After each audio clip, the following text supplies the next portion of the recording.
बाबा आजकल का लड़कियां कुल अपने बॉयफ्रेंड के साथ मल्टीप्लेक्स में मूवी देखे जाता है। अच्छा।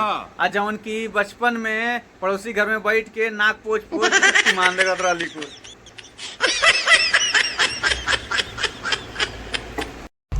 बाबा वो लड़की आजकल इंस्टाग्राम पे रील बनाओ तड़ी जवन बचपन में जिल्ली लेके टिकोरा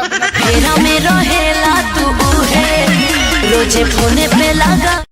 बाबा हर खूबसूरत लड़की का डायलॉग यह रहता है, मैं मेकअप तो किए ही नहीं, बस थोड़ी सी लिपस्टिक लगाई हूँ।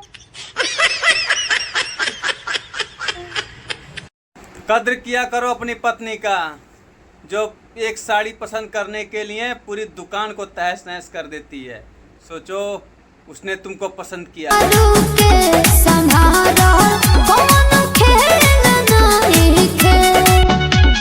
बाबा लड़की में क्वालिटी जरूर होला, रोटी फुलावे आवे चाहे नहीं आवे, मुंह